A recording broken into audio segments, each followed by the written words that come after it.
Nagsalita si Mike Abe kanina. Medyo mahaba yung ano niya, yung live stream niya tungkol dito sa topic na 'to. 1 oras. Kinuha ko na lang yung 15 minute. Panoorin natin. So, yan ho, gina-justify ko lang, hindi ako tagapagsalita ng Malacanang. Sinasabi ko lang po na ganun ang sitwasyon. Anong kinalaman ng Malacanang diyan? May complainant sa Senado. Yun. Kaya nag-imbestiga ang oposisyon. By the way, bago ko sabihin to, bago ko tuloy ito, ipe-premise ko lang yung punto. Kasi, doon sa dito sa supposed prayer rally nila, sabi ko nga sa inyo, nag-evolve na siya into a BBM hate fest, ganun. BBM hate fest bordering on inciting to sedition. Ngayon, mga kotsero, syempre, si Mike Abe, kaya nga umalis siya ng SMNI dahil nag-away sila ni Kibuloy, di ba? Naggumawa ng komento diyan sa nangyayari na yan. Kasi napapansin niya, bakit yung sinisisi si BBM? Kaya nagkakaproblema si SMNI ngayon, kaya nagkakaproblema si Kibulok ngayon, kasalanan niya. Kasalanan niya yan eh. O bakit? Ba't yung sinisisi yung presidente? Kasalanan lahat yan ni Kibuloy. Ngayon, panoorin natin. Mabuti nga, oposisyon gumalang. Mabuti pa yung oposisyon, may pakinabang eh. Yung kasi yung membro ng kapartido ni Pangulong Marcos, kaalyado ni Pangulong Marcos, sila pa nga yung umaharang eh. Okay. Ang harsh naman. Sa Kongreso, may kumplena. Sino kumplena? Si Congressman Suarez. Dahil siya yung nag-speech na hindi umano'y fake news, paninira ang ginagawa ng SMNI. Yung SMNI, business yan, may prangkisa yan. So may authority ang Kongreso tungkol sa investigasyon. Ngayon, under the law ang lahat ng ginagawa. Investigasyon ng Kongreso, under the law. Ang investigasyon ng Senado, under the law. May complainant, lahat may complainant. Iniimbitahan ng 2 beses, hindi dumalo si Kibuloy. Sinukwena, hindi rin dumalo. So ngayon, ay contempt at warrant of arrest. O yun mo, proseso, under the law yan. Bakit kung banatan yung Pangulong Marcos, ganun-ganun na lang? Alam nyo kasi mga kotsero, kung nung una, nagsabi sila ganito, kung ganito ang pagkaka-approach nila nung una, sige po, dadalo kami sa hearing. Pero may we request that it be done online for the safety of my client. At least, mga kotsero, you're coming in good faith, or at least the appearance of good faith is there. Diba? Pwede naman yun eh. Kaso kasi hindi. Ang lagi nilang sinasabi, hindi kami magpa-participate dyan kasi kalokohan yung hearing na yan. Sino matutuwa sa'yo? Pwede naman yun eh. Maraming naghi-hearing. Di ba, meron nga mga uma-attend ng hearing nasa abroad eh. Yung taga-Ukraine na inabuso daw ni Kibuloy, nasa abroad. Nag-Zoom. Naka-participate siya sa hearing. Si Kibulok hindi. Walang ganun nagaganap. Si Kibulok, basta bahala kayo sa buhay nyo, ako masusunod. Hindi pwede yun. Wala kang kingdom, wala kang estado, hindi ka pwedeng tumanggi. Pag sinamon ka na estado, you go.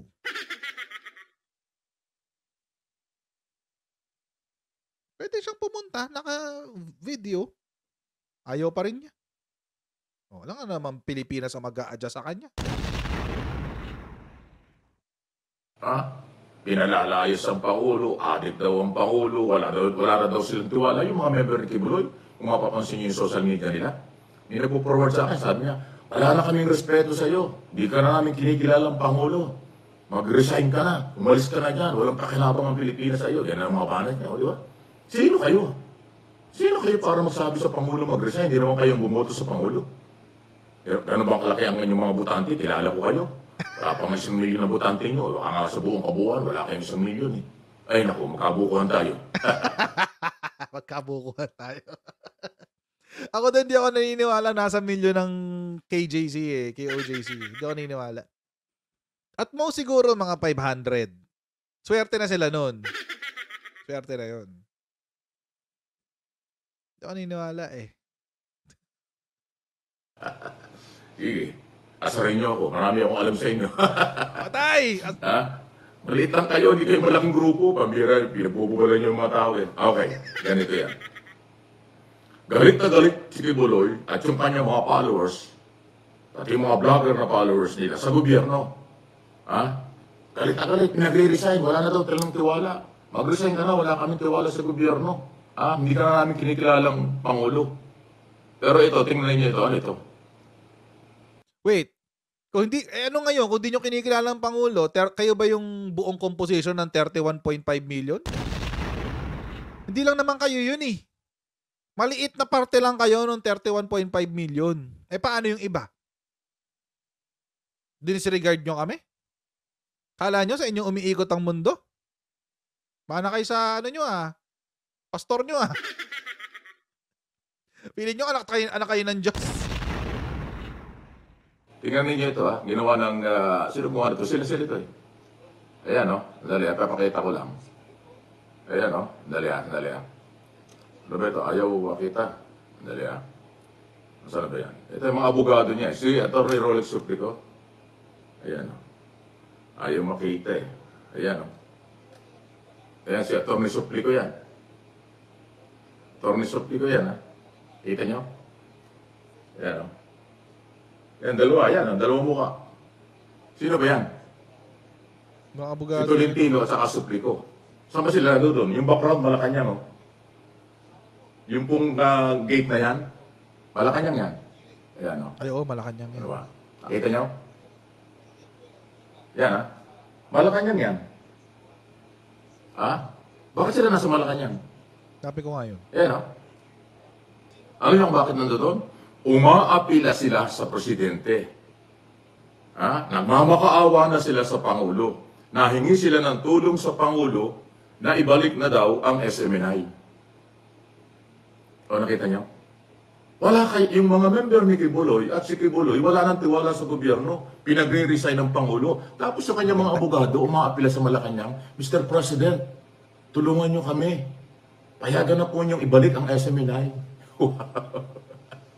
Matapos nyo lait-laitin, hindi nga nyo nire-respeto ang Pangulo, pinabababa nyo sa pwesto, tapos yung mga abogado nyo nandoon nagmamakaawa sa Malacanang, na ibalik na ang SMNI. Sino yung pinaglululoko? Ano yun? Oo nga naman. Ano yung ibig sabihin yan? Ayan yung dalawa Pero yung kanilang mga kasamahan, lalo ni mga members sa Davao, grabe yung sinasabi. Wala kaming tiwala sa inyo, mag-resign ka na. Wow. Wala nang mangyayari sa ating bansa sa ilalim ng iyong administrasyon. BBM resign. BBM resign. Yan ang panawagan nila. Ayaw ko na ipakita kasi ang lingwahe nila. Nagugulat ako. Kala ko sabi nila anak sila ng Diyos pero yung mga lingwaheng ginagamit nila, ayaw ko iparinig sa inyo. Ang baba ng level. Tsaka hindi ho magandang pakinggan. Kasi sana kayo, hindi ho magandang pakinggan. Hindi magandang pakinggan ang kanilang mga lingwahe. Ewan ko kung saan Biblia nakuha na yun. Baka Biblia ng kabundukan ng tralala yun. Isipin mo sabi nila, anak sila ng Diyos. Pero yung mga sinasabi nila, ang layo. Alam ko kung saan kabundukan nakuha yan. Kabundukan ng Glory Hole Mountain. Tamayong. Tamayong yun, di ba? Tamayong. Glory Hole Mountain. Palayin natin. O yan, inuulit ko Galit na galit kayo, pinagre-resign nyo ang Pangulo, wala na kayong respeto, hindi nyo kinikilala ang ating Pangulong inihalal ng 31 point. Ang weird, no? Sorry. I'm sorry, napaputol-putol ako. Ayaw nilang kilalanin yung authority ng Pangulo, pero nagmamakaawa sila sa Pangulo. Akala ko ba wala siyang authority? Ako, wala akong pake. Wala, kasi hindi ko kailangan yung impluwensya nila. Hindi ko kailangan impluwensya ni Presidente, hindi ko kailangan impluwensya ni BP Sara. Wala akong pake sa kanila. Pinagtatanggol ko lang ano yung tama. Kaso ang problema, yung mga DBS ang palaging nasa mali recently. Problema sa inyo. Kayo yung palaging nasa mali recently. Pero, yung mga Duterte Balahura supporters, yung gawain nila, papasa nila sa akin. Yung mga totoong bayaran, panahon pa lang ni Cayetano, sila ang nagsisisi. Yung binabayaran daw ni Martin Andanar, sila yung bumubuo ng team. May sarili akong team. I have an editor. I have, yan, si Katie. EA ko yan, si Katie. Oh. May sarili akong team. I have 2 editors, isang content creator.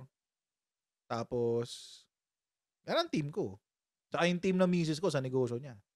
Tapos, yung gawain nila, ipapasa sa akin.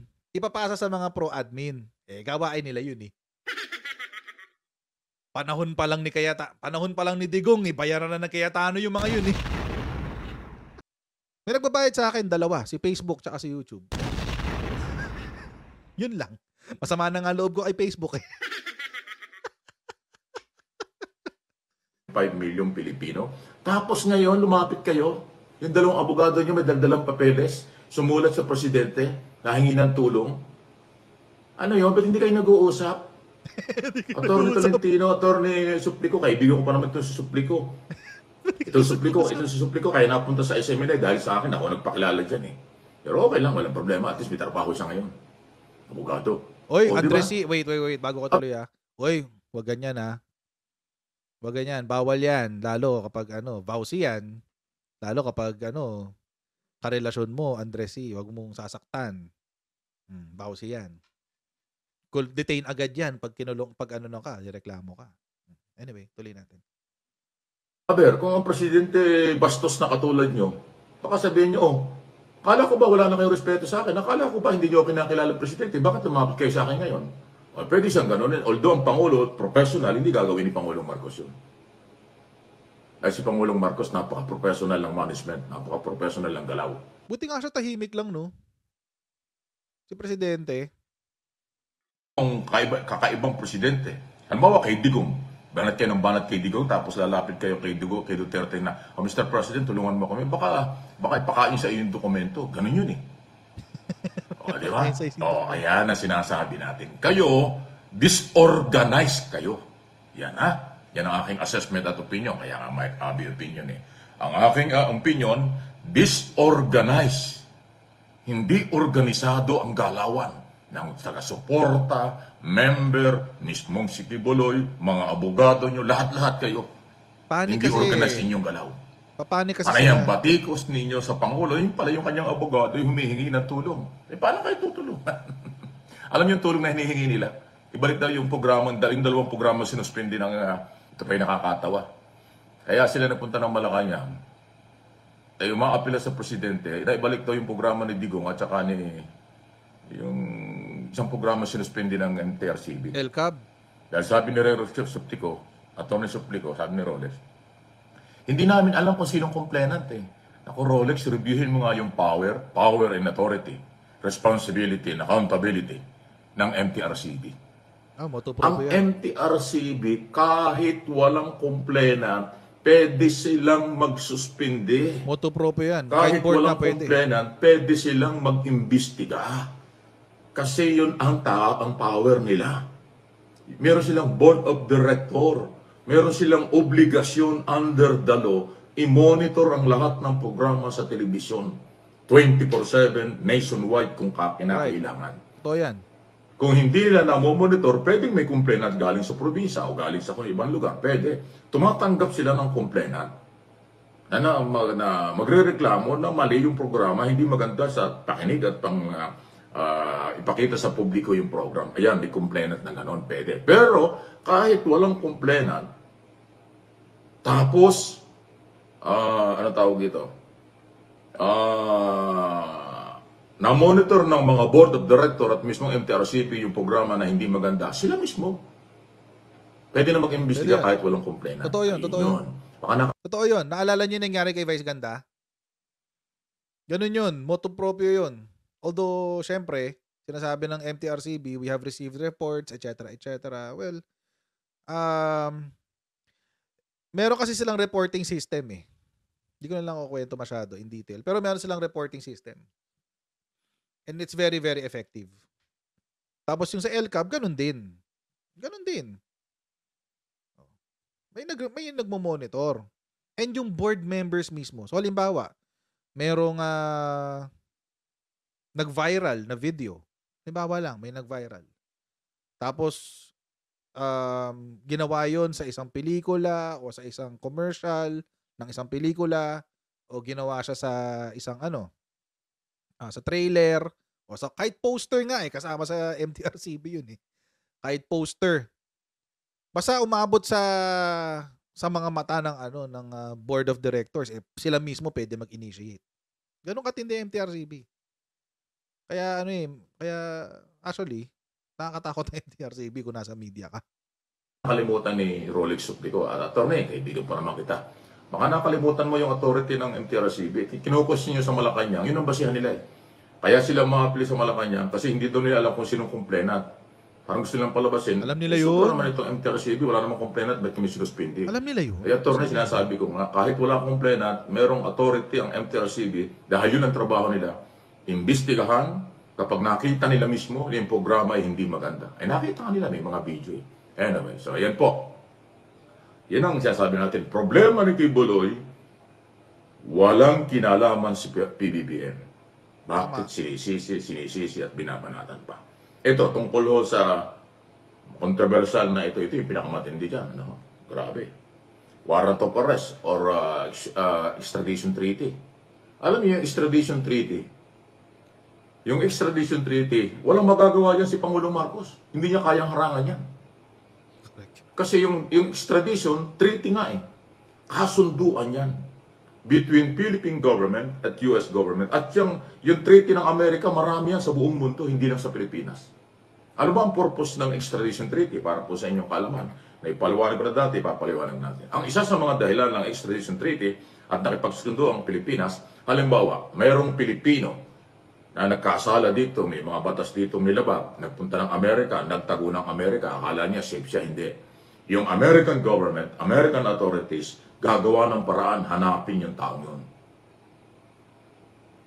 For specific kaya crimes tayo, for specific crimes lang mga kotsero, yung crimes that are of the same offense and the same penalty. So halimbawa, kung sa Pilipinas, capital punishment, wala na palang capital punishment. Reclusion perpetua ang murder. Sa states naman, it's capital punishment to life imprisonment. Yun, pwede yun. Pwedeng i-extradite.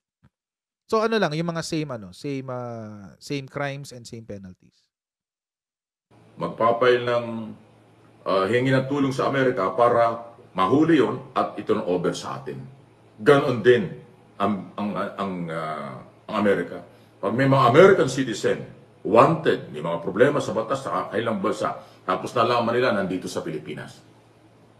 O kahit Pilipino ka pa, meron ka nilabag na batas sa Estados Unidos, nagpunta ka ng Pilipinas para magtago at kung anuman, ipatutupad yung extradition treaty. Magre-request ang Amerika sa Pilipinas, oy, Mr.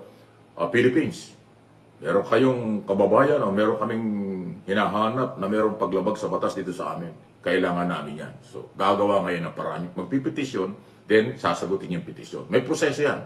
Sadaan yan sa Department of Foreign Affairs, Department of Justice, pupunta pa sa korte yan kasi yung abogado ng kabila ng pinipetisyon, pwede yung mag-appeal sa korte. Pero korte hindi pipigilan yan. May proseso lang. Yan, palitan ng mga wang. May question dito si Cagayano. Sabi niya, okay Cagayano, cyber libel meron ba sa US? May libel sila, may libel law sila, pero hindi siya criminal. Civil lang siya. Dito sa Pilipinas, criminal lang libel, kaya hindi ka pwede mag-extradite ng libel. Ay, bumalik. Hindi pipigilan yan. May proseso lang. Yan, palitan ng mga wanted, palitan ng mga impormasyon, palitan ng mga pag-aresto kung kinakailangan. Yan ang buod o laman ng treaty. So, again, hindi yan kasalanan ni Marcos. Matagal na yung extradition treaty. Marami ng administrasyon ang nakaraan nang yan ipagtibayan. Ipapatupad lang ng kasalukuyang administrasyon. Eh, ngayon po, mukhang paparating na doon. Mukhang hindi pa yata, baka nga mauna pa yung warrant of arrest kasi Interpol na Baka diba? mauna pa yung sa US. Pag sinabing unrest, di ba? Inalis na po ng, inalis na po ng Amerika, yung pag-hold dun sa, hindi na wala na limit yung warrant. Dati kasi, Pag naka-hold dyan, specific lang FBI ang pwede mag-implement nun o sila lang. Ngayon, inirelease na ng Court ng California. To the world. Pinakakawalan na yung warrant. So, ibig sabihin yung warrant na yan, alam ito ni Arlene Ocampo kasi si Arlene ay nasa sa New York City. Alam niya yan. Yung warrant of arrest na yan, ikakalat na yan sa Interpol. To the world. International Police. Kahit saan merong Interpol. Kahit dito merong Interpol through NBI. Punta kayo sa NBI, merong International Police dyan. Interpol. So, ang purpose ng warrant at saka ang trabaho ng Interpol, saan ka mang lugar nandoon, pwede ka nilang hulihin ng Interpol. Tapos pag nahuli ka ng Interpol, ito turn over ka sa Amerika. Ito turn over ka sa FBI. So, ibig sabihin, hindi lang FBI ang maghahanap sa kanya, pati yung international police ng iba-ibang mga bansa. Yun po ang ibig sabihin nun. Kaya mas malala yun. So, di natin maintindihan sino mauna. Mauna ba siya mahuli ng Interpol or yung extradition treaty mapapabilis? Kung yun napapansin, isang araw merong statement si Boying Rimulya. Sabi niya, kaya kami magpapay na ng kaso na child abuse, qualified trafficking against Kibuloy kasi baka sabihin nila na pag nag-request ng extradition treaty formally ang Estados Unidos sa Pilipinas, baka pigilan namin dahil merong kaso kasi tayong papay. So baka daw paisipan ng gano'n. Kaya bago mangyari yon, bago dumating yung formal request, nag-file na sila ng kaso. Para ma-justify nilang, ang Philippine government meron ng pinay na kaso against Kibuloy. So maaaring isa yan sa mga pag-usapan. Meron pang kaso sa Pilipinas. Si Kibuloy ba ibibigay ka agad or lilitisin muna sa Philippine Court? Para may kilala akong ganyan may kaso sa States, may kaso rin sa Pilipinas. Kaya ang balita ko, nagtatago. Ang hilig nila magtago sa side na yun, no? Hilig magtago Tuloy natin. Ayan hindi ko alam kung anong plano nila dyan. So yun nga, kaya nga sinabi ko na sa inyo kahapon o isang araw. 5 na yung warrant of arrest na lalabas dyan. Warrant of arrest mula sa Kongreso, warrant of arrest mula sa Senado, warrant of arrest galing sa ating korte, at saka yung warrant of arrest galing sa Amerika. Yung sa korte natin, 2, dahil may Davao at may Pasig, o 5 yan. Yan ang masamang epekto ng kawalan ng respeto sa Pangulo. Yan ang masamang epekto ng kawalang respeto sa Philippine law. Akala nila makukuha nila sa lakas ng boses.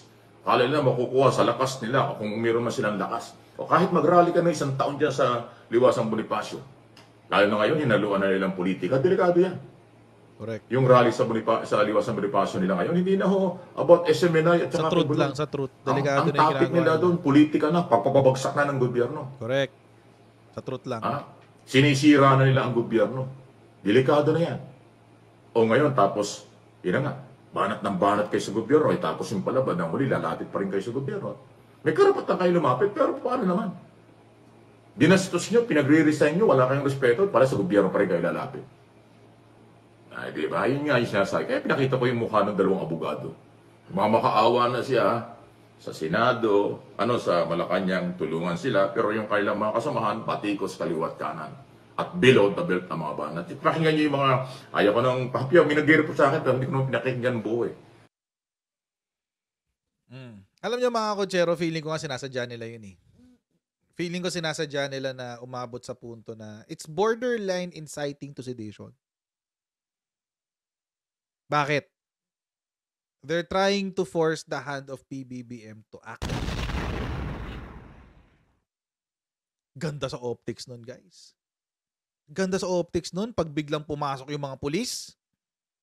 Tapos, pinadisperse sila. Tapos, kunyari, pinaglalaban nila yung karapatan nila. Ganda sa optics nun. Ganda sa drama nun, guys.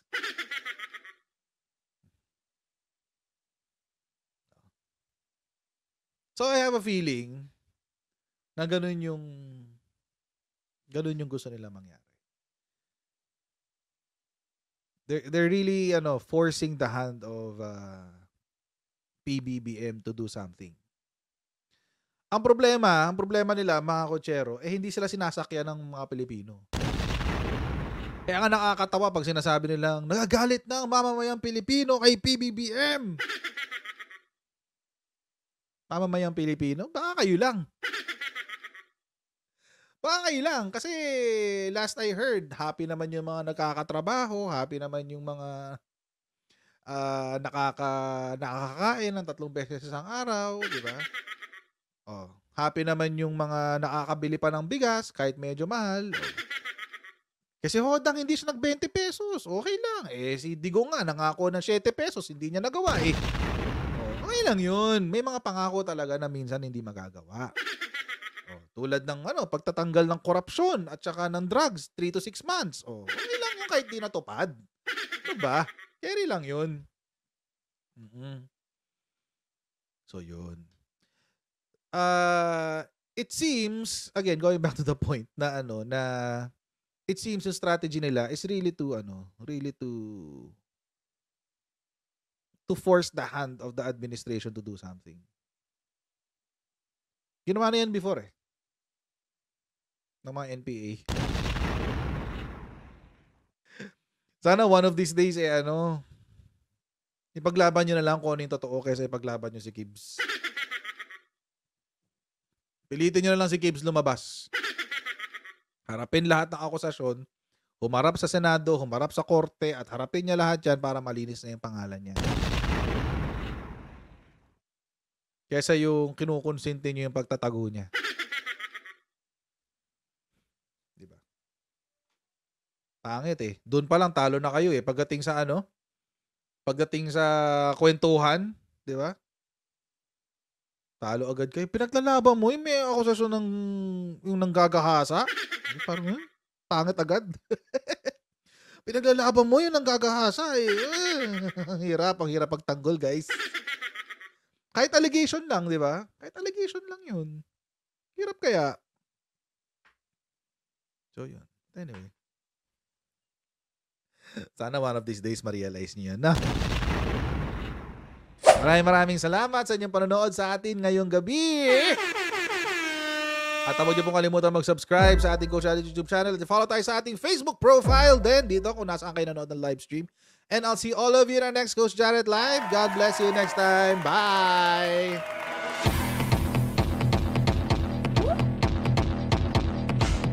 Pag ganun, huwag natin gawing tanga mga Pilipino. Mas maganda kasi nasa lugar ka ng tama kaysa yung pinipilit mo yung pagkakamali.